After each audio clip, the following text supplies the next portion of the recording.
Well, hello. Happy August. It's August. It's Tuesday, which means it is time for another crime dive. My name, it's Crystal Sky, and if you're anything like me, you find yourself drawn to true crime cases. So that's what I talk about. If you like true crime and you want to feel better about your makeup skills, you should totally like, subscribe, and let's hang out together every Tuesday where I will take a deep dive look into a true crime case while slapping on my clown paint. Happy August! Yes, I honestly can't believe that it's already August and I can't believe I'm still putting out like these videos. I started doing these, as for funsies. I have a production degree, and in between jobs, I really wanted to keep up my editing skills because, it's like any other skill. If you're not constantly doing it, you're gonna forget. And yeah, I came across Miss Bailey and Danielle and a bunch of other true crime YouTubers, and I was like, oh my god, these ladies look like they're having so much fun. What a cool, creative way to,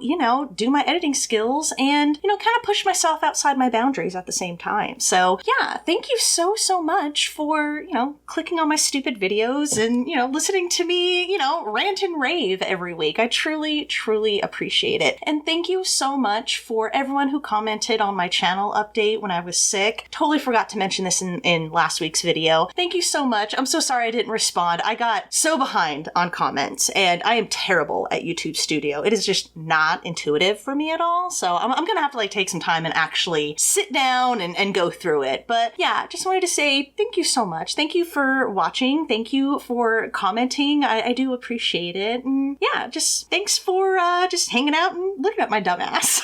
So anyway, all right, on to today's case. All right, this is the big one. This is what I told you, the super long one that I have to break into two parts. I can't do this in one shot. I just can't.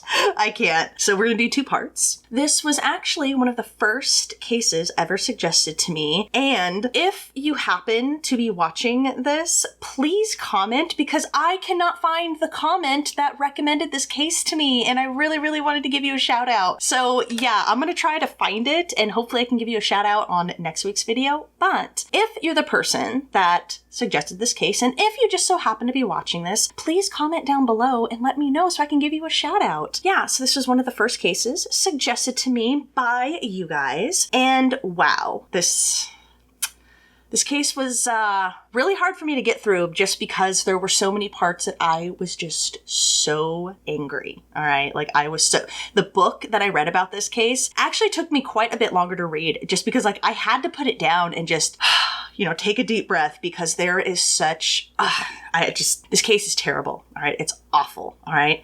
Today we are talking about the case of Steven and Elana Steinberg, all right? And as we'll get into it, you will understand why this case is so infuriating. It's incredible. And if the Candy Montgomery case was jaw-dropping to you, if that shocked you, this case is going to just absolutely floor you, okay? It's wild, all right? It's bonkers. And I am just so anxious to get into it and talk to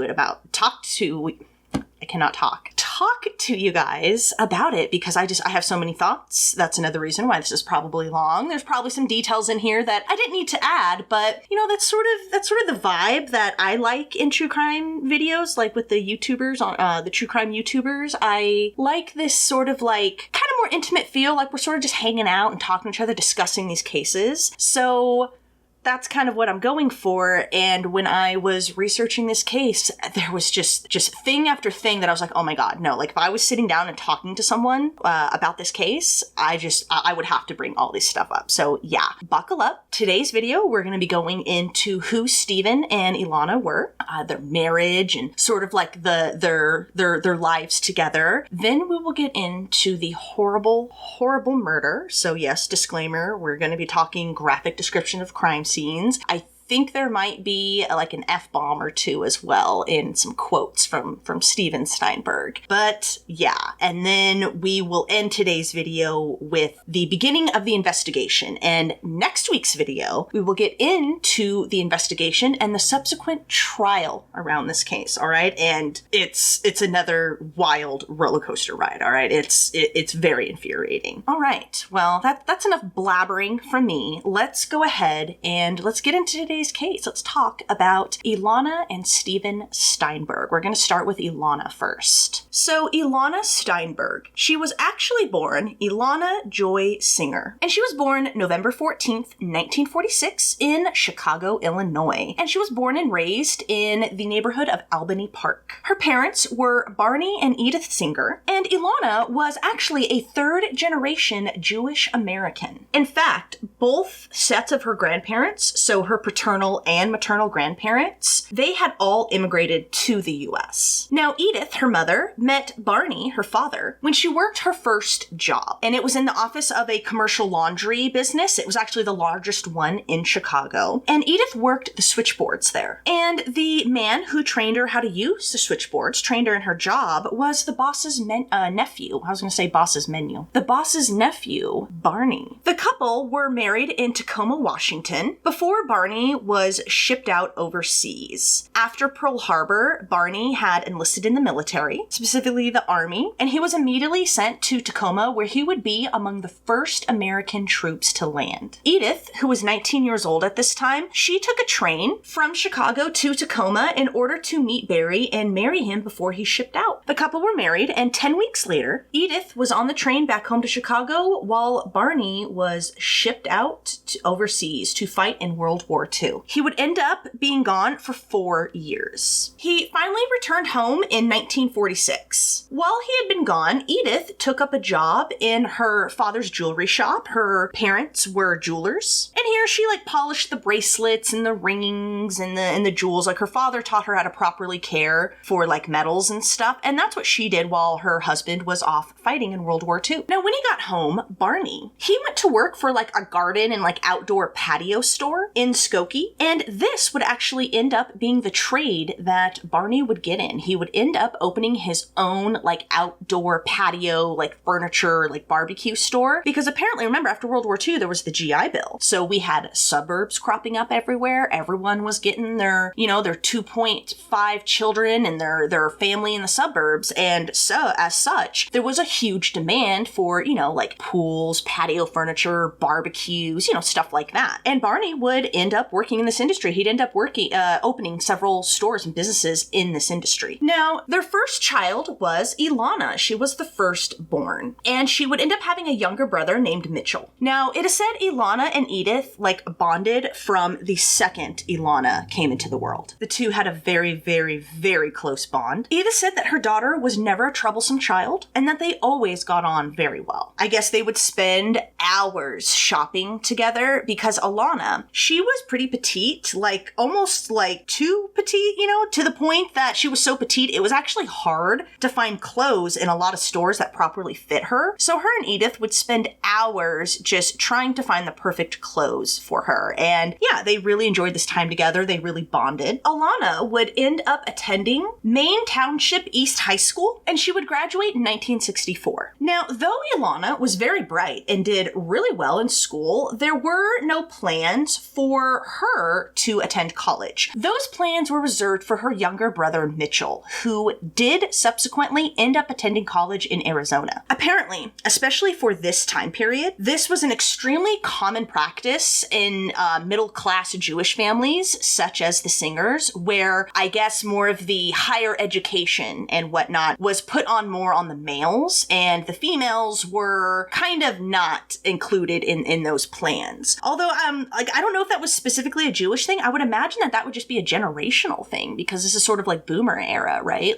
This is where the boomers were graduating high school and stuff. But yeah, they just said specifically for middle-class Jewish families like the Singers, this was not at all an uncommon practice. Now, Edith said that Ilana and Mitchell, they got along pretty well as brother and sister and as children, but there are some who have just a little bit different interpretation of their relationship. Some thought that there was sort of almost like a passive-aggressive rivalry between the two siblings, and some characterized both Ilana and Mitchell as being, quote, strong-minded. And, sometimes those two personalities don't quite mesh. But as far as I understand it, there was no, like, there's no hate between the two. You know what I mean? Like, when I say, like, kind of rivalry between them, just, kind of like that subtle, like, sibling rivalry is kind of what I gathered from the book that I read. Now, Ilana's friends described her as just being very, very social.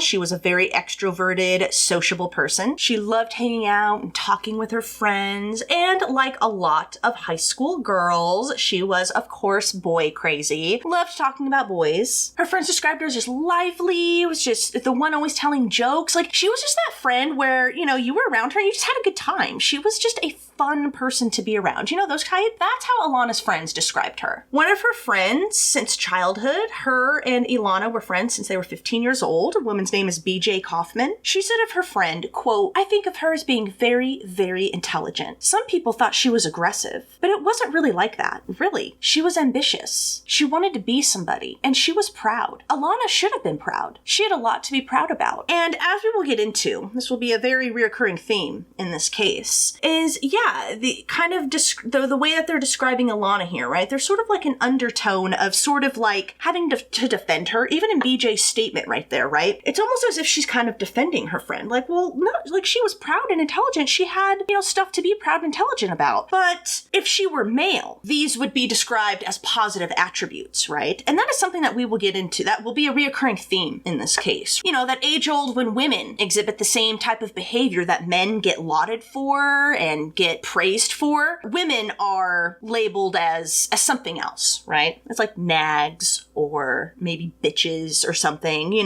like ball busters, like kind of that thing. And as we'll see, that will be a reoccurring theme in this case. Hence the frustration among the many other frustrations. Now, when Ilana was in her junior year at East High, she met her future husband, Steven Steinberg. The two had actually been introduced by Ilana's cousin, Lewis, who knew Steven. And it is said Ilana was just immediately smitten with Steven, just head over heels. She thought Steve was, quote, cool and worldly. She thought he was good looking. And he just had this, like, captivating charisma that she just couldn't help but be drawn towards. Steve also had the, tough guy aesthetic going for him. You know what I mean? Like, he was, older, wore a leather jacket, wore cigarettes in his sleeve, like that kind of type. And he just wasn't like the, clean-cut good boys that she was used to and that she hung around. Now, when he met 16-year-old Ilana, Steven, who was almost 19 and out of high school himself, was quickly introduced to the singers, Ilana's parents. Now, when Ilana introduced her parents to her new male companion, it is said they were very hospitable towards him. They welcomed him openly into their home. And it wasn't long before Steven was at the singer home, like, daily. Ilana's home had pretty much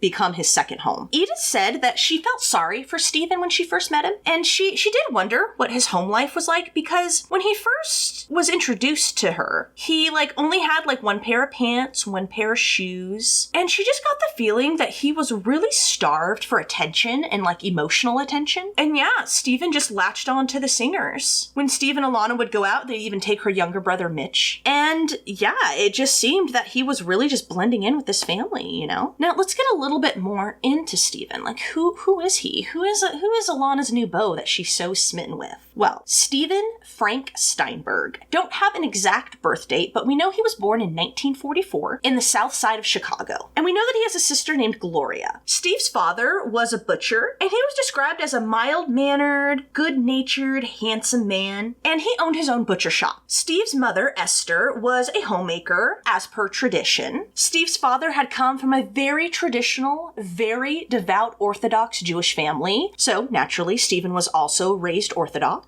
Steve was described as a very quick and active baby. He had a very sunny disposition that followed him into childhood, and it is said Steve always made friends very easily, and this is a trait that would actually follow him for pretty much like the rest of his life. Now, unfortunately for Steve, when he was 12 years old, he was traumatized. He witnessed the death of his father. Yeah, he was only 12 years old. So for several days, Steve's father had been home with like vague flu-like symptoms, and so he had been in bed. But one day, his father was feeling better, and he was sitting up in bed. And yeah, Steve came to hang out with his father, and they started wrestling around, as father and sons do and stuff, started horsing around a little bit. When all of a sudden, in the middle of them like horsing around, wrestling around, Steven's father gasped, fell back on the bed, and died.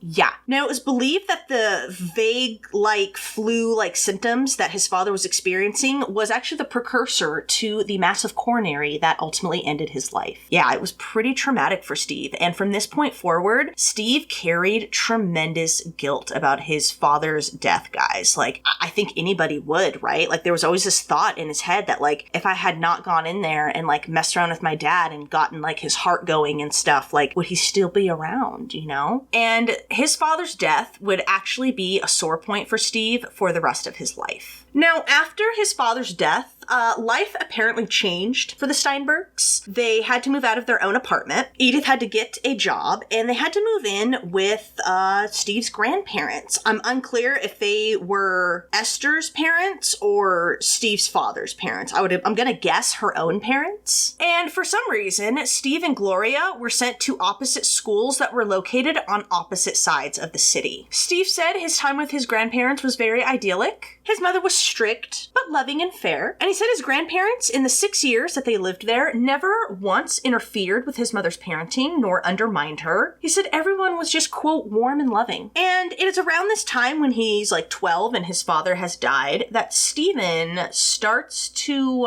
develop a gambling addiction. And this is an addiction that would follow him for the rest of his life. Now, in his early years of adolescence, Steve's gambling, it started with card games, where even back then he would play and gamble pretty seriously, even with baseball cards. And by the time Steve was in high school, which was Mather High School, he was almost gambling professionally. And it is when he was in high school that Steve would have his first, big win, his first big gambling win. And according to psychiatrists and other experts who study gambling addiction, they say this first big win is, crucial in setting a gambling addict on their path. And according to these experts, Steve just exemplified every characteristic that makes up a compulsive gambler, including having what they call magical thinking. Magical thinking is a phrase these experts have come up with, and it's used to describe the way that compulsive gamblers like Steve feel. They, especially after a win, especially after the big win, they feel like they have some sort of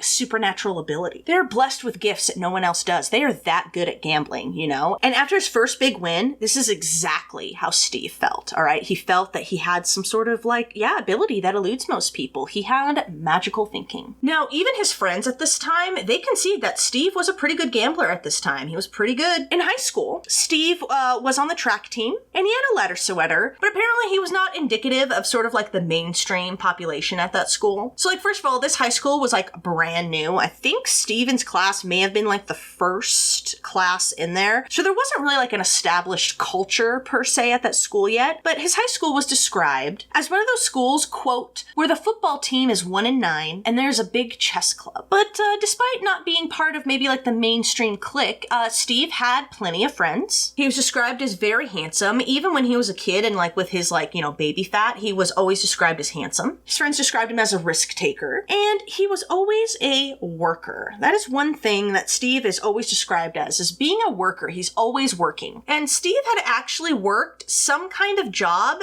earning some kind of money since he was 12 years old, since his father's death. I wonder if it's his father's death that kind of set him off on his gambling path. Maybe he thought if he could win something big, he could take care of his family or something. I don't know. I was really curious about the timing of that. Because yeah, it was around when he's 12 years old that he really develops this gambling habit. And I wonder if his father's death was sort of the trigger for it, you know? Steve ended up graduating Mather High in 1962. And a couple months after he graduated, his mother remarried. She married a widower who had 2 children of his own. And Steve would go on to attend junior college for 1 semester, but he dropped out because, quote, I know all I needed to know. Yeah, that was Steve's attitude. He knew everything, and college couldn't teach him anything new. Okay. By 1964, Steve didn't really have much of a home base. He was just sort of wandering and drifting when he met Ilana. Now, as we briefly discussed earlier, the singers did seem to fill some sort of emotional void in Steve's life. He was very, very close to Ilana's father, Barney. He seemed to be sort of the missing father figure that Steve wanted in his life. The two were described as as just being inseparable and being very, very close. Edith, Ilana's mother, said Steve was very affectionate, even more so than Mitch, who she admitted could be difficult. Edith said that she cooked lots of food for Steve. She thought he looked too thin. Traditional mother, right? And she, loved worrying over him, fussing over him. The singers fussed over Steven as if, he was their own. And even Steve and Mitch grew a pretty close relationship as well. Steve taught Mitch how to drive. They went to races together, and it seemed Mitch was sort of like the brother that Steven never had. The entire Singer family just seemed to be the family that Steven just didn't have, at least since his father had passed, and they really just seemed to fill this void in his life. However, y'all remember Lewis, Ilana's cousin? He's the one that introduced Steven and Elana. He told Mitch one time that he actually wished he had never met Steven. He told Mitch he wished he would never introduce the two, and that he actually couldn't stand Steve. He was a bullshitter. Yeah, right? It's just like, whoa, where's this coming from? Because everyone loves Steve, man. They loved him. And Mitch was just like, whoa, this is out of left field. So 1964, remember, that's when Elana graduated, and she had taken 4 years of secretarial and business classes. Because remember, the higher education was not placed on the females, so she took more secretary classes and stuff. And when she did graduate, Elana was much like her contemporaries. She had, it was expected of her, to eventually be the perfect wife, pass on the family name, be prim and proper always, especially in public. And yeah, she just kind of exemplified that. And it was just sort of, what was expected of girls her age at that time, And Ilana, exemplified all of them. After school, Elana got a job as a legal secretary in downtown Chicago. And at this point, the relationship with Steve was getting pretty serious. And this, of course, meant marriage. So there were discussions of that happening. Now, apparently in the 60s, it was super popular and normal to go on double, even sometimes triple dates. And Ilana loved setting up her friends with Steve's friends. In fact, she set up at least 2 pairs that went on to become married. And we're about to get into some infuriating parts. So, even though Steve's friends may have liked Ilana's friends, because they went out with them, it is said that Steve's fans, they weren't too big of a fan of Ilana herself. Yeah. They thought she was, quote, too outspoken and quick-tongued. Those are actual quotes from his friends. You know what that translates to me? She spoke up for herself, spoke her mind, and was witty, and that these little boys couldn't handle it. Steve's friends are pigs, as we'll get into. So yeah, they didn't like Ilana. They thought she spoke her mind, and she was too quick-tongued. They thought she wasn't submissive enough to Steve, all right? They thought she didn't know her place. Yeah. Mm-hmm. And Steve's friends were very much in the mindset of, women are seen, not heard, And that's just not Ilana. She may have exemplified some stereotypical behaviors that were expected of, girls her age, being prim and proper, always looking her best. But she did speak her mind. She did not like being talked down to. And yeah, she just spoke her mind. So about a year after Elana graduated and is working in downtown Chicago, her and Steve break up. And of course, this was much to the delight of his pig friends. Now, Ilana started actually dating an attorney at the law firm that she worked at, but it kind of fizzled out, and eventually Steve and Ilana found their way back to each other, and they were a couple once again. So by 1966, the couple had been going together about 3 years, roughly. So I think they're counting from the time they first met, and the discussion, was soon turning to marriage. Steve was living pretty much exclusively at the Singers at this point. He had just finished his National Guard service and had been promised a promotion at the pharmaceutical company he worked where he was a buyer. And yeah, everything just kind of seemed right for the two to take that next step, Now, there are some who think Ilana pressured Steve into the marriage, and others that say that is completely untrue, that the marriage was something the couple both wanted. Now, of course, as you can imagine, it was Steve's friends who, of course, claimed that Ilana bullied and pushed Steve into marriage. Some of his friends said that they were warning him not to do it. One of them said Steve was suffering from, quote, a freedom attack.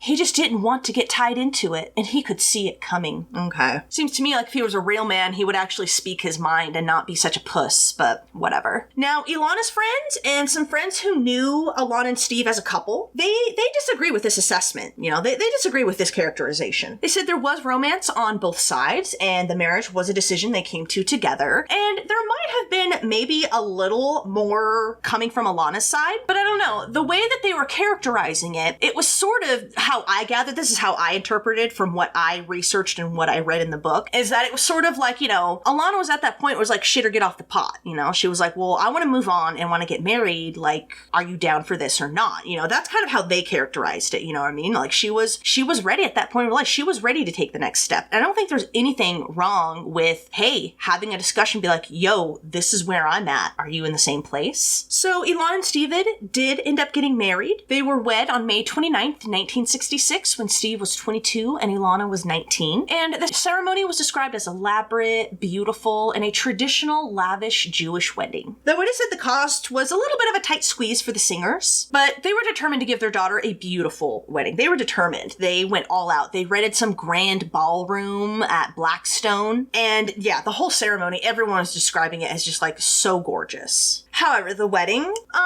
caused a rift between the in-laws. Yeah, caused an irreparable rift between the singers and the Steinbergs. Ilana's parents and Steven's parents didn't quite get along. Now, no one knows exactly the nitty-gritty details of the cause of this rift, but it seems to be from the information that's out there, is that Steve's parents sort of reneged on paying for portions of the wedding that they said that they would. And honestly, kind of the Steinbergs' behavior in the days leading up to the wedding, I don't know, seemed kind of rude to me. Like, apparently there was some important dinner the night before the wedding rehearsal dinner, but they were at this restaurant and Steven's parents just like up and left unexpectedly, leaving the singers to pick up the tab. Like, the Steinbergs were supposed to pick up the dinner tab for everyone, and they just sort of like cut and run in the middle of dinner, leaving the singers to pick up the tab when that was not what was expected of them. And for years, the wedding was kind of a sore point for Steve. And like, when anyone brought up his wedding, all right, anyone brought up anything related to his wedding, the first thing Steve would say, regardless if anyone had asked him, the first thing he would say is, quote, "My folks paid for part of it."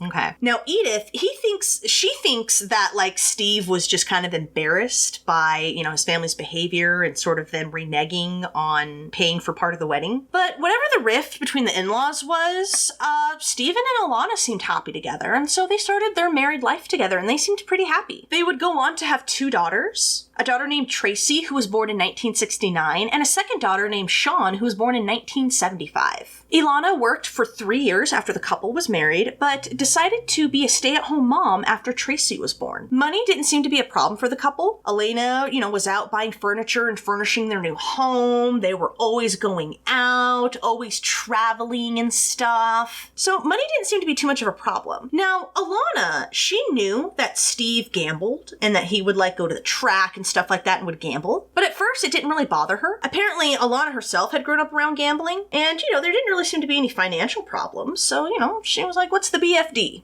It was agreed that Ilana would handle the finances, though, of the couples, and that Steve would hand over the money to her, and she would ensure that the bills and stuff were paid. Because money did tend to have a habit of burning a hole in Steve's pocket, and so they decided that Ilana would be in charge of the finances. And of course, you can guess how Steve's chauvinistic pig friends characterize this, right? They characterize it as like, oh yeah, she took all of Steve's money. He had to hand it over to her. Well, he's a gambling addict and he has children to feed. Yeah, I would say that it's a good thing that he handed his paycheck over to Ilana. Now, when Steve was winning, he was described as being a very lavish and generous spender. He left generous tips, bought gifts and stuff for Ilana and his friends and family. Like, he was generous with his money. Sometimes he would win so big at the track, all right? He'd win so big. He would carry home a wad of bills, peel off like $300 or $400 bills and give it to Ilana and be like, oh, why don't you go get yourself something nice, sweetie? Like stereotypical 1950s suburbia. Here you go, sweetheart. Go get yourself something nice. But yeah, he was winning, and it is said that more often,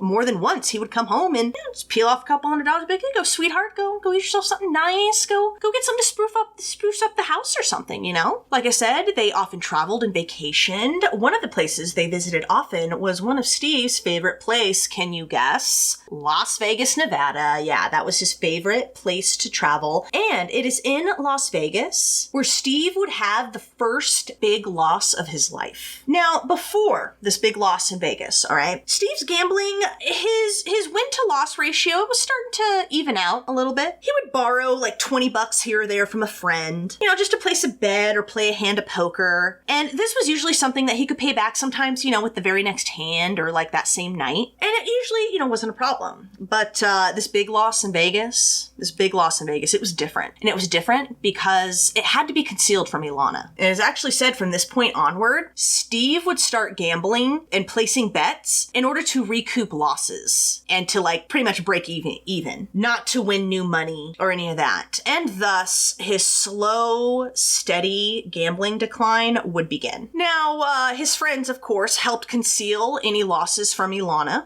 They thought she was, quote, a nag. Yeah, they thought she was a, quote, a nag. A nag. That was a quote. That was a quote from them. A nag. Yeah, I'm sorry. Sorry if she's concerned about feeding her children and keeping a roof over her family's heads. A nag. Give me a break. One friend would go with Steve to the track and help cover him so Ilana wouldn't know, like, what he bet, or more than likely what he lost. So she was starting to become in the dark on her husband's gambling and what exactly his win-loss ratio was, Now, Ilana's best friend, BJ, remember from earlier, she was aware of how lonely and worried Ilana was becoming, how much it was starting to really bother her husband's gambling. BJ said that her own husband, Bill, he even came home one day and he told her that he didn't want to see Steven anymore. He didn't want to hang out with him anymore. And when she asked why, he just said that, like, because he gambles. Even when we were bowling, he gambles, and he gambles such large amounts, and he gambles so frequently, it's making me uncomfortable, and I don't want any part of it. I'm sure Steve asked Bill, too, not to tell his wife or Ilana, I'm sure. And yeah, Bill was saying that this was getting too much, and he was becoming uncomfortable hanging out with Steve. Ilana confided in BJ that Steve had even secretly extended the loan on her car, which was a Ford Mustang. So the last car payment should have been the one to pay it off. And when it didn't, Ilana called up the bank, was like,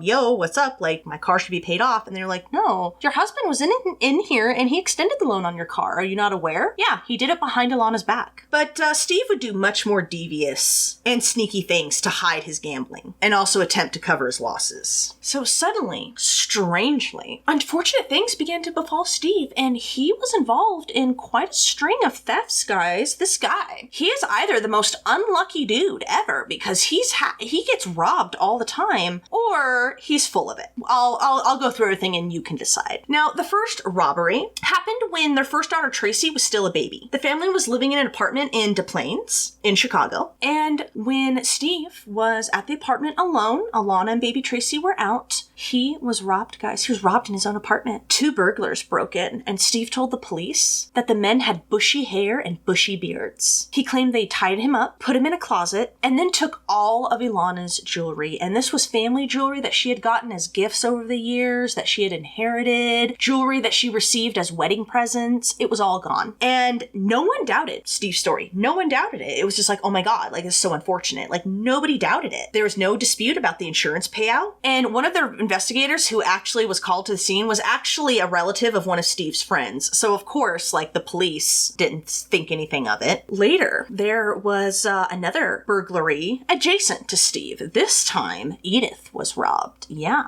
She had kept a little cachet of like cash in a cookie jar in the kitchen. And it wasn't too much. It was only like $150, $200, right? And one day it just vanished, all right? It just vanished. And Edith was, of course, upset. But she said she wasn't really too upset about like the money. It was the fact that someone had been in her apartment, in her private space. Like, that freaked her out. And man, I don't blame her. That would freak me out too. Wouldn't that creep you out knowing someone was invading your personal space? Oh, so yeah, that's what Edith was more concerned about. Now, Steve commiserated with his mother-in-law and actually started suggesting and implanting the idea that maybe it was her apartment building's janitor who had done it, Because let's insert some classism into here, right? And remember, Steve is he's very charismatic. He draws people in. No one even suspected that he would be lying. No one knew just how bad his gambling was becoming. You know what I mean? Like, nobody knew. And so, over the course of some time, he started implanting this idea, and Edith started believing it. And she was like, you know what? Maybe it was the janitor. And Edith was much much like her daughter in that she voiced her opinion. And soon she let everyone in the apartment building know that,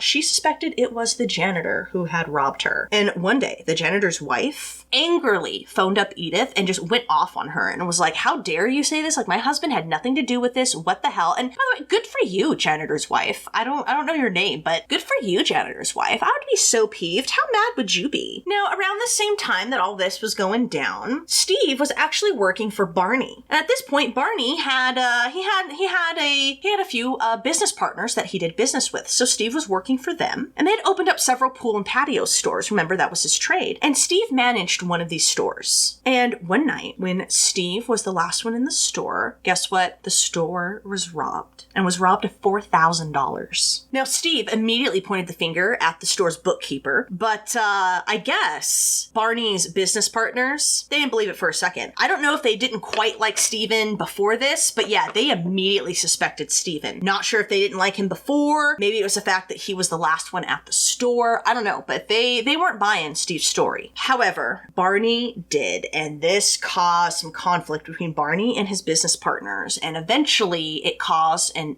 irreparable rift between Barney and his business partners, and they actually separated. That's how bad it was. And Barney stood by his son-in-law. The singers never once imagined the possibility that Steve was the cause of all these burglaries and robberies. Like, it never even crossed anyone's mind. And it really is a testament to his charm and charisma that hardly anyone in his circle, like, even thought twice about all these strange occurrences. Like, I would love to look up what are your odds of being, like, robbed in your lifetime. And Steve has already had, like, 2 or 3 happen, like, a couple happening him directly and one in his, like, inner circle. And nobody thought this was suspicious or funny at all. Ilana, meanwhile, I guess she was apparently struggling very privately with coming to the realization that her husband was a compulsive gambler. She never really confided in anyone, not in BJ, not in her mother, no one. Ilana was one of those people that just didn't really voice what was going on inside. You know what I mean? Because, remember, she grew up in a culture and, in a family where it was expected of her to be prim and proper and stuff. And she took that seriously. And so she never really confided in anyone in what was really going on.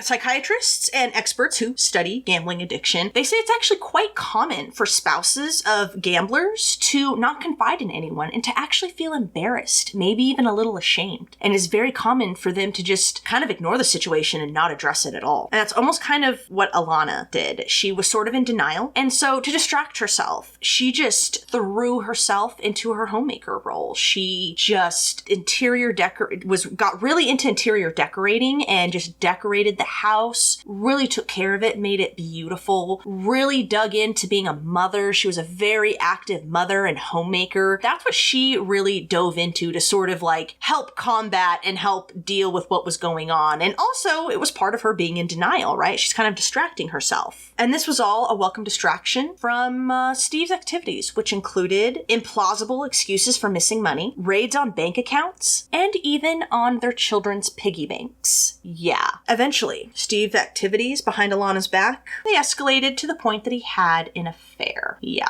Had an affair. And finally, this was too much for Ilana. She was putting up with a lot from Steve, but the affair, that was the bridge too far, which I think that is a great, healthy boundary to have. She suspected that it was someone he had met on the road or when he was out gambling. So even though Steve was described as a devoted family man, he was spending less and less time at home and more time gambling and apparently having an affair. Ilana told her parents about the affair, and so the singers, Ilana, Edith, and Barney, decided to have like an intervention of sorts with Steve, all right? They confronted him in their living room, sat him down, and basically pretty much told him, like, pretty much to choose. Ilana put her foot down and was like, you either stop seeing this woman, you stop having this affair, and you get your head on straight, or I'm leaving you. I'm divorcing you, and it's gonna get nasty. I'm gonna make sure you never see our daughter again. And I'm sorry, like, I say, Good for you. Good for you. You put down that boundary. How dare this POS scumbag go out and have an affair as Ilana is sitting here trying to keep things together. He's sitting there spending money. He has a child at this point, guys. Tracy is a baby at this point. He has a child to feed. Instead, he's out there gambling away their money. Now, it said Steve did relent and he agreed to stop seeing the woman and said that he wanted to give the marriage a try. You know, he wanted to make this work. Now, of course, Steve's friends, they counted this whole incident as a mark against Ilana. Shocker, right? One of his friends was pretty much like chastising her, like when he was describing this incident later on, like years after the fact, and was talking about like, yeah, man, she got her family involved and he had to apologize. And it was just kind of bullcrap. Like that was like essentially what he was saying. Specifically, part of what he said was, quote, Steve had no say in it, so he did it. He had to eat dirt. Yeah, he had an affair while his wife is at home taking care of their child and he's raiding their bank accounts. Yeah, he had to eat dirt. Yeah, I would say that's the least of what he deserved. His friends, dude, like, I really hate them. They are such stereotypes of boomer men. BJ said Ilana put up with a lot from Steve, all right? Like I just said earlier, BJ, she confirms this. She was like, Ilana put up with a lot of crap from Steve, but this affair, that was the line too far. That was the bridge too far for her. And BJ thinks that this affair, though they, you know, did get past it, that it did cause some permanent damage to the relationship because, you know, Ilana, she was the perfect, you know, devout, perfect little Jewish housewife, always stood by her husband, always wanted him to make him look good, and to be betrayed like this, you know? And BJ thinks that this was some permanent damage to the relationship. Now, after baby Sean was born, the family was in a little more of a precarious financial situation. Now, always working and working a lot, but never really succeeding at any one job because he did do shortcuts. Steve always had to rely on daddy-in-law Barney to get him a job. Yeah, because he's a tool and he's pathetic. So yeah, even though they say that Steve worked a lot and he always worked, he also cut corners, you know? He was also arrogant. He was also lazy in a lot of ways. So even though he may have worked, he also cut a lot of corners and he was kind of a D-bag, as we'll get into later. And so he couldn't really maintain one job. And that's why he had to rely on daddy-in-law to keep him employed. And Barney, of course, always obliged. Now, at this point, Mitchell, he had gone to Arizona State University and he had met his future wife, Bonnie. And Bonnie's father was actually a successful Arizona businessman. So Mitchell decided to set up life in Arizona, and Barney and Edith, wanting to be closer to their son, they decided that they were going to move to Arizona as well. And they actually suggested that Steve and Ilana join them. Barney even told Steve, like, hey, why don't you come with us and we'll open our own stores out there. It'll be great. And it is said Steve was very entranced with this idea of moving to Arizona. Before they could move to Phoenix, they needed money, as, like I said, their financial situation was a little more precarious, especially after the birth of their second child. Steve ended up borrowing $5,000 from his stepbrother Joel, a debt, by the way, which he never repaid, which, by the way, just, you know, life advice, don't ever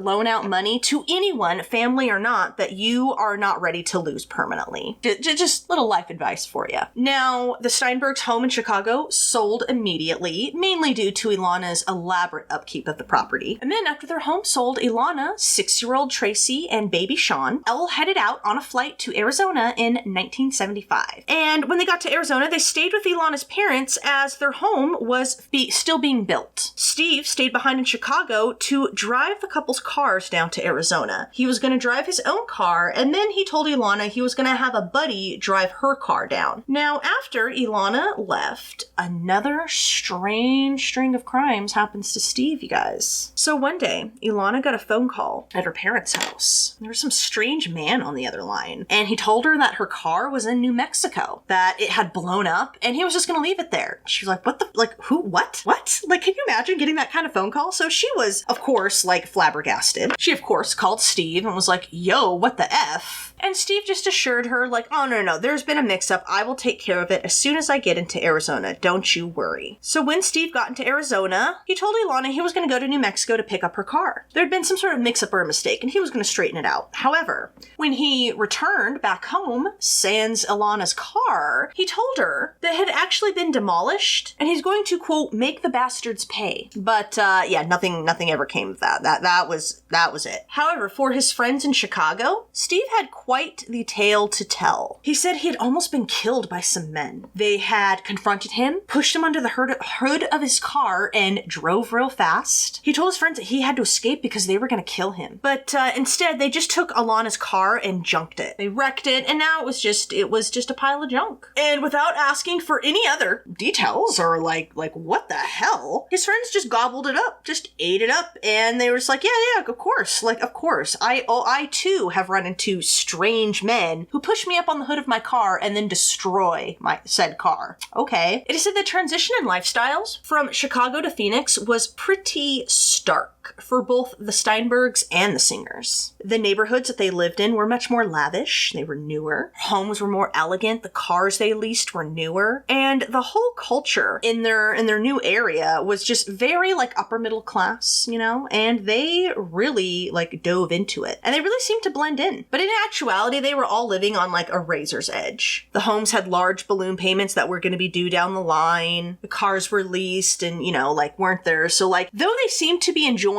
this new upper crust lifestyle and blending in with like the local culture and community and their neighbors, in actuality, they were kind of living on a razor's edge a little bit. Mitch, meanwhile, so he had married into a pretty successful family. All right. Like I said, Bonnie's dad was a successful Arizona businessman, and under his father-in-law's watchful eye, Mitch got a peek into the business world, and he actually discovered that he kind of had a knack for the restaurant biz. So in restaurants, he ended up working every single position that you can have in a restaurant to learn every position and what it entails. This was something his father-in-law stressed to him. And yeah, he seemed to have a knack for it. And so after Mitchell's father-in-law died, he opened up his own chain of restaurants. His first restaurant he opened was called BB Singers. And this restaurant, y'all, it was like an instant smash. Instant hit. It was an upper class successful restaurant, boasted wait times of like over an hour that people happily waited for. Now, there was a teeny bit of a catch to all this. All right. So he opened BB Singers and it was great. It was a good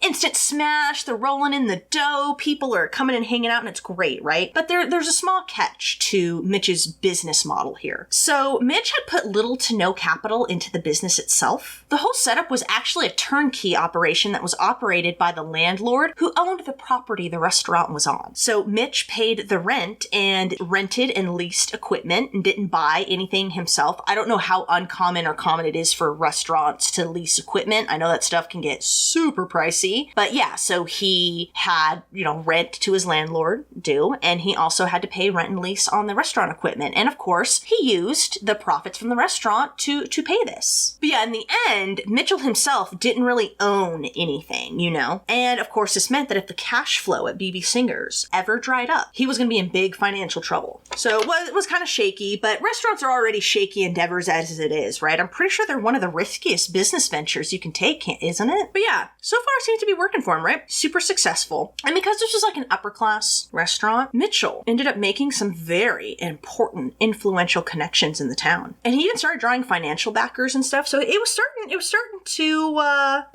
increase, It was starting to explode for him, man. Like, not only does he have this successful restaurant, now he's considered, one of the upper class businessmen, you know what I mean? And as such, he rubbed elbows with some pretty influential people, people like on city council, other influential business people, like that kind. In fact, Ilana and Steve even benefited from Mitchell's success. Their social life was actually elevated because, quote, Ilana was from the restaurant Singers. The friends the Steinbergs now made, like I said, like with Mitch, they were powerful, influential, upper class people. And yeah, Steve and Ilana started running with these people as well. That's how successful Mitch was, man. Like, it even spilled over and Ilana got to benefit from it. And a lot of these people as well, they even had more in common with Steve, Ilana, and Mitchell because they were all like former Midwesterners who had, come to Arizona to embrace that upper class desert life. Personally, I don't get, because again, I was raised in the desert and I hate it.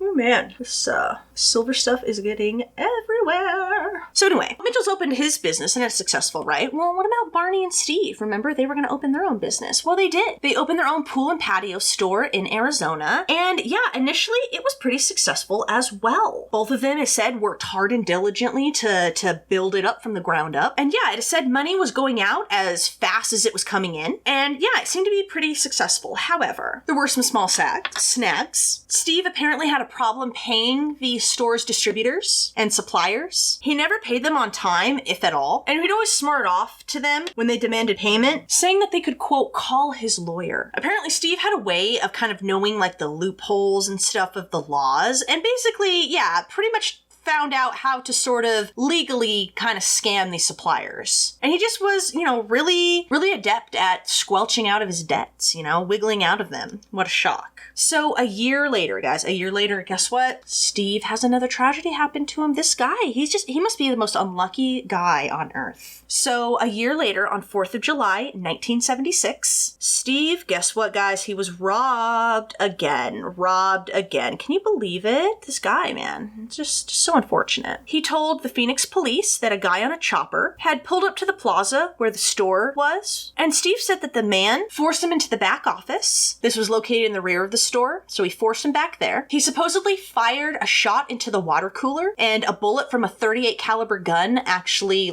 wedged itself into the wall. And he supposedly told Steve, quote, "This is what your head will look like if you don't give me the money." He told police that he handed the robber 3 days worth of deposits that totaled $7,360. Yeah, that is quite a lot of money. Then the robber just drove away on his chopper. And there were, of course, no witnesses, as the plaza was deserted at this time. And yeah, this was just the start of many burglaries and robberies that Steve would happen while he lived in Arizona. Steve was regularly tied up, burglarized, even run down in the desert one time. Yeah, he reported many, many thefts and burglaries. And, of course, Steve's gambling habit had followed the family from Chicago to Phoenix. Steve ended up making a new friend, really a bookie, named Ira Gaines. And Ira, he would place bets for Steve through a friend that he had in New York. So Ira and Steve ended up, of course, becoming pretty close, since that, Ira was pretty much his bookie. They would talk every day, sometimes 2 or 3 times a day. And towards the end, Steve was actually just directly depositing money into Ira's banking accounts. He was placing so many bets, and probably losing too. Now, the Gaines and the Steinbergs were friends. Their children went to school together and were also friends. They attended the same parties, and it said Ira's wife and Ilana were especially close. They got along really well. And if Ilana disapproved of Ira's influence over Steve, she never voiced it. And it said that she actually liked Ira quite a bit. I wouldn't be surprised if she wasn't even aware of if she knew Ira was a bookie. I could imagine her not knowing the extent of the bets that Steve was placing with him. Now, the amount of Steve's bets, they were increasing as well. Steve was now working in multiples of hundreds and thousands of dollars. He would bet thousands on sporting events. And yeah, just continued to slide. Meanwhile, Ilana, just not wanting to deal with it and probably being a little bit in denial, just, again, dove into her homemaker role. As in Chicago, she really delved into interior decorating, really had a knack for it. She was constantly complimented on what she had done with the home. And dude, she should have been like an interior decorator with all of their connections and stuff. She probably could have totally run her own interior decorating business, because dude, people just could not stop talking about just what talent she had with just, picking out beautiful decorations for a home, knowing what complemented the space. She was really good at it. She also had numerous plants around the home that she kept in pristine condition. Remember, not an easy feat being in the desert. And she just, she was just the homemaker, the interior decorator. Her house was always in pristine condition because Ilana also loved to clean. She was apparently always removing the slightest bit of dust from her house. And I wonder, because people were saying she was really into cleaning. Sometimes she would wake up in the middle of the night and just start cleaning, And I wonder if that was part of the denial and maybe the anxiety. I wonder if that's how it was manifesting itself, is that she just kind of, again, dove into her homemaker role and just really dove into cleaning. I wonder if she was using it as sort of a way to relieve some stress or anxiety. She also spent her time cooking and presenting her meals like in a lavish way. She made like fruit baskets and distributed them to the neighbors and stuff. She was just, like I said, man, she was just like the quintessential homemaker, man. She could cook, she could clean, she could decorate, like she could do it all. Everyone always complimented Ilana on all of these talents that she had. And also, because she was diving into her homemaker role, Ilana was a very caring, devoted, attentive mother. She emphasized manners to her two daughters. She read to them, took them to music lessons, was always there to drop them off and pick them up from school. And everyone actually complimented Ilana on her parenting skills because her daughters were just very polite, well-behaved little girls. And like I said, though Ilana was very much a stereotypical boomer woman, apparently was very much your stereotypical middle-class Jewish woman where she was the caring, devoted mother, was always caring about her husband, always making him look good, was always prim and proper, looking good. So even though she exemplified like those kind of factors, she, remember, always spoke her mind. She asked questions. If she had something to say, she said it. She didn't really take a lot of guff from people, and she was also described as just being very hyperactive, very go, go, go. Now, by the winter of 1978, Mitch was still enjoying the success of his restaurant. He had actually opened a second B.B. Singer's location. And of course, the Steinbergs were still profiting socially from Mitchell's success. They certainly had high social standing, and yeah, Mitch was just killing it in the restaurant business. But the same could not be said for Barney and Steve's. Their pool and patio store was failing, and it is said that the Steve and Barney's kind of laissez-faire approach to the finances is really what hurt the store and finally had consequences. So debts were piling up, creditors were calling, distributors and suppliers were wanting their money, and the Christmas season had been utterly financially a disaster, had not been what they thought it was going to be. And finally, a friend of Steve's suggested like, hey, why don't you guys just sell the business? Because like the actual business model worked. It just kind of seemed that both Barney and Steve didn't really financially manage it all that well. So the business sold, Barney and Steve each made a profit, and Steve was then promised a job in one of Mitchell's restaurants. He has to go to family because he's so much of a loser he can't get a real job. Steve also had an ego, and later he said that the only reason he took the position at Mitchell's restaurant was that he thought Mitchell was going to make him a partner in the restaurant and pay him a really large salary. Now, Steve's job that he ended up getting at Mitchell's restaurant, it did provide him with a decent salary, even provided him with a company car. And again, also provided Steve with high social standing. Now he's the manager at BB Singer's. Now, employees of Steve, there seem to be two camps, all right? There are those who thought Steve was just the greatest boss they ever had, while the other camp thought he was arrogant and a bit of a con man. One ex-employee even described Steve as a, quote, total bullshitter, and described him as the kind of guy who could talk people into anything. Even this ex-employee who hated the guy, he even talked about, like, yeah, dude, I was sitting there doing, like, errands for him, and I was like, why am I doing this for this D-bag? Like, yeah, that's the kind of, like, weird, hypnotic charm that Steve had. And those Steve's friends and supporters, right, they would later say that Steve was the real driving force in the success of the restaurant, and this ex-employee that said Steve was a total bullshitter completely disputes that. And he said that Steve was only there because he was a relative, and the family was making a place for him. Like, he pretty much was just like, nah, dude, if this dude was not related, there's no way he'd be working here. Yeah, no, he wasn't the driving force of anything. So in 1979, Steve, working as a manager at BB Singer's, he delved, of course, further into his gambling addiction. Get this. It was getting so bad, Steve was now taking out bank loans to cover losses. And it was all behind Ilana's back. Now, apparently, according to experts, for a lot of gambling addicts and people with charm and charisma and social standing like Steve, these loans enable like a whole new avenue of getting money. So apparently, yeah, they'll find out that they can get loans from multiple places. They'll cross loans with other loans, etc., until it finally just all implodes like the house of cards that it is. So in the 2 years following the sale of the pool and patio store, Steve was actually able to get 4 bank loans from 4 different banks. By the way, these were banks that were noted for their strictness in how much they lend and to who. And remember, the background checks on Steve, if they were even ran, they were slim. And even if they were to look deeper, like on the surface, there was no problems. The Steinbergs were solvent. They paid their bills every month. Steve always turned over his paycheck to Ilana, remember? She maintained the credit card balances and all that. So on paper, they looked good. She was also holding 2 certificate of deposits that she had taken out. She had taken out these 2 CDs and told Steve that they were not to be touched at all. I think she was trying to save them for her daughters. So yeah, mainly because of Ilana, on paper, the Steinbergs looked like they were doing well. It also didn't help that these loan officers, they knew that Steve was the manager at BB Singers. They knew BB Singers. You know how successful the chain was? In fact,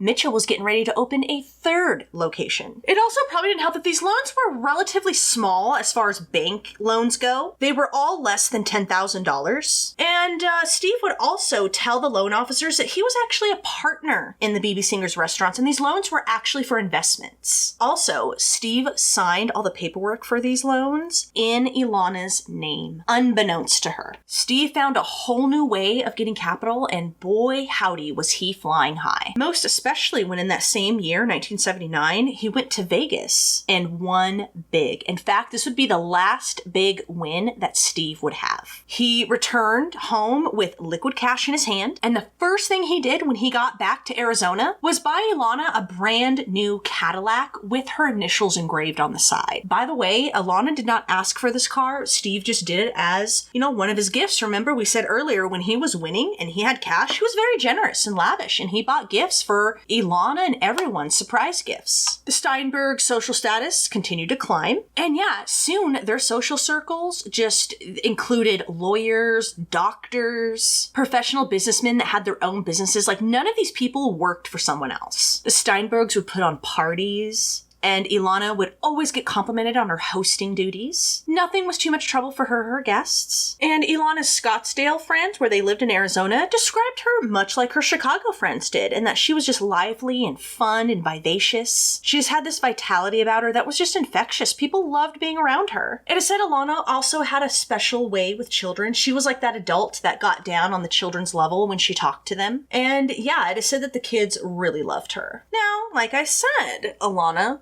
spoke her mind, and, some of these friends described it as maybe as her being, quote, frank or blunt. And, they explain that, some people, especially in these circles, right, that can rub people the wrong way, right, when you're kind of frank and blunt. But hey, that was Ilana. If she had a question, she asked it. If she had something to say, she said it. She didn't really think about, what she said. She's one of those people. It's just like, it came into her mind and she said it. So from 1979 onward, the decline for the Steinbergs would begin. So Steve was working very long hours at the restaurant, and in his free time, he, of course, continued to gamble. Ilana devolved into a very nervous wreck. She was constantly moving, never settling down, always cleaning something, always doing something. And Mitch, he saw the decline in his sister, and he actually blamed his sister's decline on Steve. He was, I think he was starting to see what his cousin Lewis was talking about all those years ago. He was starting to think that Steve was actually a loser and a good for nothing. And the relationship between Mitchell and Steve, since Steve had started at the restaurant, had greatly deteriorated. Their relationship was described as volatile. I guess they would have loud, angry fights in front of customers and employees. Mitch would often threaten to toss Steve out on his ass and fire him. And though Steve would always smart off that Mitch couldn't do that, employees who witnessed the relationship and the fights, that Steve would, in the end, tuck his tail between his legs and heel at Mitch's threats. It was really clear who had the upper hand in their relationship, right? Now, not that working for Mitch was any picnic. Like, Mitch wasn't some great guy. He was kind of an a-hole himself in his own way.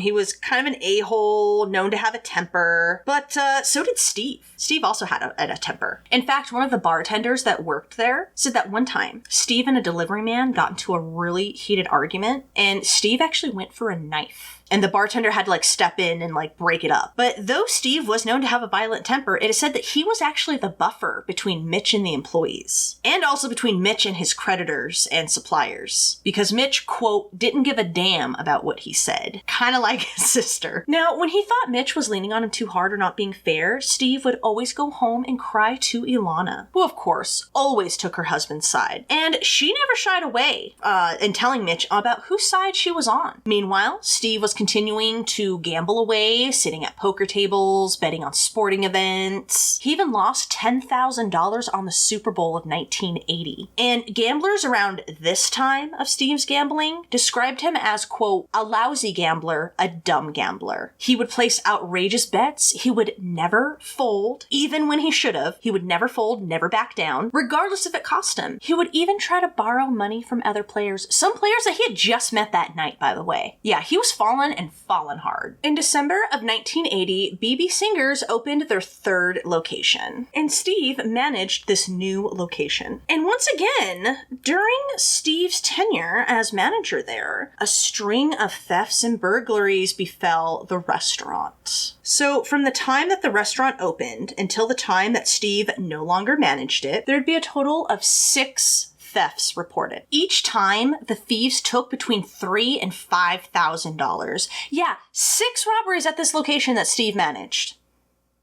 So in December, the same month that the third location opened, Ilana's watch with the diamond band, it also came up missing. And this was after a trip that the couple took to San Diego. Steve told her that she just must not have clasped it tight enough and it fell off. And a few months before that incident, in August, they had taken a trip to Lake Tahoe. Now, during this trip, Elana actually didn't want to go because of the temptation of gambling for Steve, but he promised he wouldn't gamble. But of course, that promise was total bullshit because he ended up losing $1,200 in 10 minutes on that trip. Apparently, he had lost that money in Reno, and this was the first public argument that the couple had about Steve's gambling. And I think it actually might have been the first open argument that they had in public at all. Yeah, the cracks were beginning to show. So when the couple returned from the trip, Steve reported to his insurance that some of Ilana's jewelry had been taken from their hotel room, including this watch. And for this incident, Steve was paid $1,700 from the insurance company. And this was actually the third reported incident of theft of Ilana's jewelry that Steve had reported. And still, no one batted an eye. Like, I just don't understand. Like, I don't know, dude, if someone tells me that, like, they've had, like, 3 or 4 burglaries happen to them, like, unless you're working in a pretty questionable area at, like, a gas station or something, I'd be raising an eyebrow and be like, really? Like, he's supposed to be working in these, like, high-class restaurant, and they've had 6 thefts? 6? Come on. Also, not only was Steve's gambling getting out of control, the decline was starting for the BB Singers restaurant chain. So when Mitch had first started, right, when he first opened the first BB Singers, there was not a lot of competition in the area. But as the years had gone by and BB Singers was popular, of course, other restaurants sprang up, and other restaurants that were, of course, in direct competition with BB Singers. And as the years went by and more competition cropped up, Mitch's debts started to mount. And as we all know, especially in the restaurant business, the suppliers, the distributors, the employees, the owner themselves, they are reliant on the business being profitable in order to get paid. The third location, the third BB Singers, actually never had a profitable month. All the restaurants at this point were running on a deficit. Remember, Mitch did not actually own any actual capital in the business. And another problem Mitch had is that he'd also been talked into running and buying a hotel restaurant over in Albuquerque, New Mexico. And that decision would actually end up being a very costly financial disaster for Mitchell. So New Year's Eve, 1981, this would be the beginning of the end of the Singers restaurant. So though all locations were packed for New Year's Eve, and it was a wonderful night had by all, only a couple months later in March, Mitch had told Steve to call one of their guys, one of their connections, and see if they could find some investors for the business. And he did. There was a father and son team from New York that Steve found. Or technically, Steve's friend found. They were a father and son team from New York called the Platts. And in fact, when they actually came to Arizona to scope out the restaurant locations, the son, Billy Platt, took one look at Steven, who was sitting behind the bar watching a game. Just that's all he was doing. Watching the game, didn't say a single word to him. He turned to Mitchell and said, quote, "That's a gambler. You can't have a gambler working back there. I've seen them steal the fillings out of their mother's teeth." Yeah, like one look. I loved, like, one look. This guy looked over, was like, no, that's a gambler right there. Like, that just cracked me up. The Platts immediately did not care for Steve, nor he them. And they told Steve that if he was going to stay on board and they were going to invest and he was going to stay, he was going to be going to the restaurant location in Scottsdale. He was going to give up the nice company car and he was going to work 6 days a week. Now, Steve, of course, took this as a major demotion on top of an insult, and he opted to just leave the business. Now, though Ilana supported her husband leaving, she would have much preferred him not quit until he had another job lined up. But he assured her that he was going to go get his real estate license and then they'd be back on top, no problem. And in the meantime, he could get a job with the guy who had actually found the Platts for Mitch's restaurants. He's like, no, I've got a buddy that can give me a job. We're good. Steve stayed on for a few more weeks before he signed up for his unemployment checks and started taking a real estate course at night. However, before Steve's last day at the restaurant, there was another incident that kind of began to show the cracks in Steve's facade that he had going on. So one night when Ilana and Edith were in the restaurant, right, they were waiting for Steve to get off work. And they saw Steve engrossed in what seemed to be an intense conversation with another man. And they were sitting at a table, and Ilana looked over and she noticed Billy Platt was looking over, not really liking seeing Steve not work. And before Billy Platt could go over there, Ilana went to Steve and asked him, like, hey, Billy's looking over there, why aren't you working? And I guess Steve snapped at Ilana and said, quote, God damn it, shut up. This is serious. Now, it is thought that the men that Steve was talking to at the table were leaning on him for some money that he owed them. In fact, a lot of Steve's debts were coming due. He was $2,000 behind on one of his loans. Another balloon payment on another loan was coming up. And it was getting so bad, Steve was actually dodging calls from the bank. And one time when the bank called, Ilana answered it by mistake and, not knowing, of course, what's going on, handed the phone over to Steve. And it was a bank manager. And this forced Steve to make a meeting with the bank manager in order to negotiate his debt. Another incident occurred in April when Steve, Ilana, Mitchell, and Bonnie, they all went to Las Vegas for a trip. Steve and Mitch were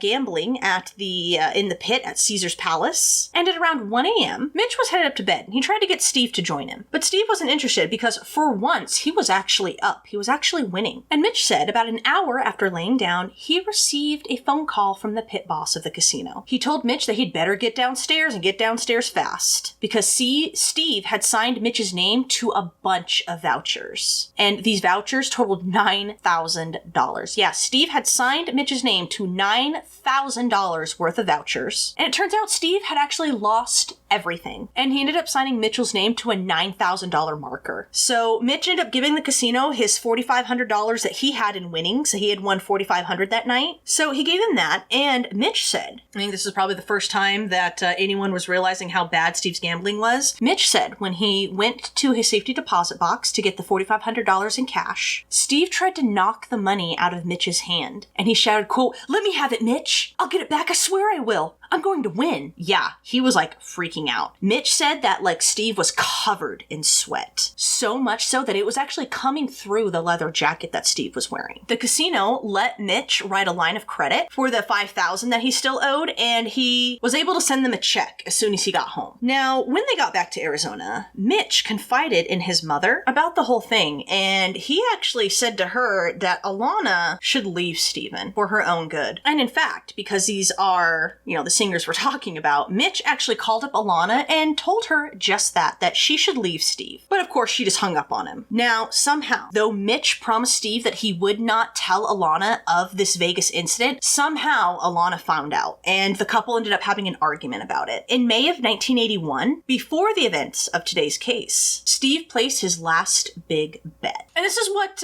experts who study gambling addicts, they say that this is quote, the big one, all right? This is the bet that's going to clear all the debts, all right? This is the one that's going to put them on top. And they say a lot of compulsive gamblers fall into this. Just that one last bet. This is going to be the big one that rights everything. So this last big bet was the NBA championship game between the Celtics and the Rockets. Steve placed his bet with his buddy Ira, and by the time the game was over, Steve owed Ira $6,200. On May 14th, Ilana and Steve headed to San Jose for a family's bar mitzvah. I believe it was Steven's sister's son, so like their nephew's bar mitzvah. They stopped in Lake Tahoe, and a violent argument broke out between Steve and Elana. So Steve was gonna leave the room to go gambling, and Elana, trying to stop him, tried to physically block the door, but, she's a tiny little thing, and Steve just actually picked her up and threw her against the wall. And he left. And by the next day, the argument was forgotten. Steve had ended up returning to the hotel room later that night with most of the money intact. And the couple proceeded to have a lovely rest of their trip. And when they got back, Ira was pressing Steve for that $6,200 he owed him, as were the banks. And now we're gonna get into the date of today's case. So we're gonna go to the date, Wednesday, May 27th, 1981. 37-year-old Steve, he picked up his first unemployment check. This was in the morning, and that evening, he played a baseball game with his league in Paradise Valley, and he took Sean with him, while 34-year-old Ilana had taken Tracy to a school concert in her mother's car, because they didn't have the company car anymore. Now, when everyone got home that night, the girls went to bed. Joel, Steve's stepbrother, remember the stepbrother that he borrowed $5,000 from all those years ago? He called Steve randomly, wanting to know where his money was. Now, Ilana, she was kind of irritated that,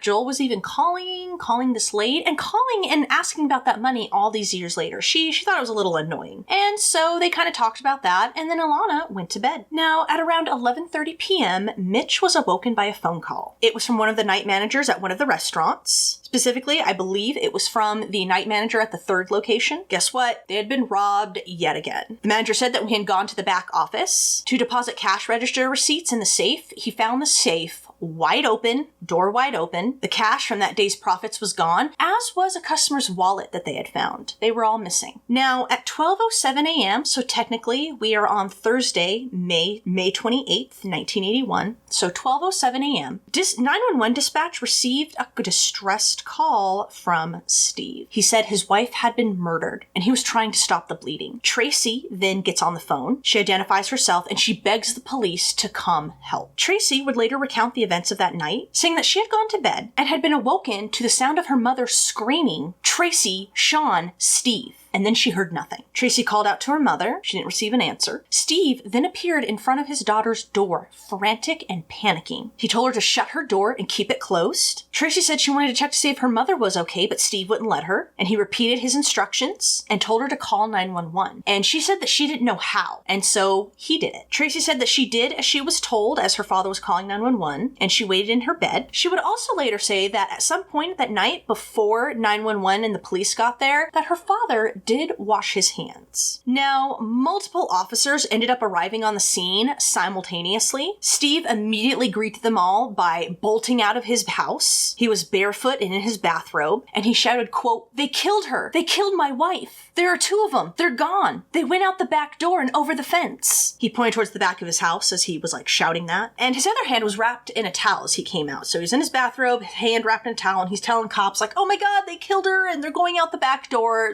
just immediately as the cops are rolling up. He told cops that the men had broken into their home, had tied him up, and then had killed Ilana as he watched helplessly. Now, as one officer met with Steve to kind of calm him down and kind of see what was going on, two other officers entered the home. With their guns drawn, they made their way through the house. They found a terrified Tracy and a scared Sean in Tracy's bedroom. She was still on the phone with 911. They were both, of course, screaming and crying, of course. One officer stayed behind to comfort the children, while the other officers proceeded it through the house. He continued down the hall and saw the door to the master bedroom closed. And there was a light on that he could see. When he entered the room, he saw Ilana. She was slumped and sitting on the floor next to the bed. One leg was crossed underneath her, and she was dead. Her light blue nightgown was covered in blood, and her body had several holes and stab wounds, including in her arm and in her side. A pile of bedding stained with blood and a comforter, they were partially covering her. There was a huge blood stain in the middle of the bed, and it was so big and it had spread out so much that the blood stain was actually dripping onto the floor, and red splatters were on the wall, in a fan pattern above the bed. Across the room, a drawer of a dresser had been opened, and 3 pairs of underwear were on the floor. And near the dresser, the patio door that had a sliding glass door to the backyard was wide open. Dozens of police ended up swarming the Steinberg residence, and though they did secure the master bedroom, the rest of the house, it is said, was in complete chaos. Not only were there police, I think there was 3 police cars that first showed up. They had 2 hysterical children just crying and needing to be comforted. And Steve was downstairs calling everyone he knew, even acquaintances. And yeah, he called everyone, Mitch, friends, acquaintances that he didn't even know that well. He had called them all and asked them to come over, saying that Ilana had been murdered. Now, Steve had tried to enter the master bedroom. He demanded to be let through, but the armed officer guarding the door wouldn't let him. He even tried to sneak in through the back, through the sliding glass door, but again, another armed officer was there and stopped him. He was really determined to get into that master bedroom. Now, some describe Steve as, quote, dazed, while others described him as being, quote, in control. Now, the officer that met him outside, Officer Mark Barnett, he thought Steve acted strange. He said there was almost this underlying hostility in Steve's demeanor.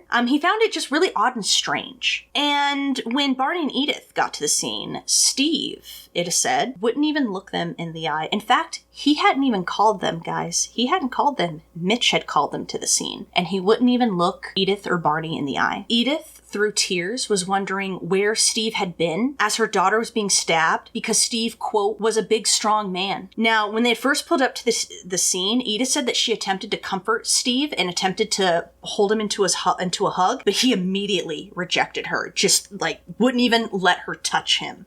Mitch was angry. Like I said, Mitch was the one who had called his parents. Steve had called Mitch, but he didn't call Edith and Barney. Mitch was angry, and he did not hide the fact. He told Steve how angry and upset he was and demanded to know where the hell Steve was as his sister was being stabbed to death, while Steve just sat around and watched it happen. And Steve, in response, held up his cut hand and told him, quote, "How the fuck do you think I got this?" However, though Steve didn't have much to say to Mitchell, Edith, or Barney, he was a regular chatty Cathy to everyone else that he had called. He told anyone that would listen about the 2 white men, quote, with long hair and bushy beards. They had come in through the sliding glass door. He said both the beards and the hair looked fake, and that they had asked, quote, where the jewelry was. After giving the men the jewelry, Steve said that wasn't good enough for them, and they demanded more. Now, everyone, including Edith, did not doubt Steve's story for a second. They were all rapt with attention. They wanted to hear about these 2 men that had broken in and held Steve down as he watched helplessly his wife be stabbed to death. No one questioned it. That is, except for the police. And that is where I will end part 1 of our 2-parter on Steve and Elana Steinberg. We will go into part 2 next week. We'll get into the investigation. We'll get into some of the police's suspicion. And then we will get into the subsequent trial of this case. And there is so much to go over with the trial. Oh my God. So much. So much. I can't believe that this actually happened. It's wild. So that will end it for part 1. We'll be back next week to finish up the story. And until next week, I hope you have a wonderful, fantastic week. Thank you so much for spending some time with me today. I truly appreciate it. Thank you so much.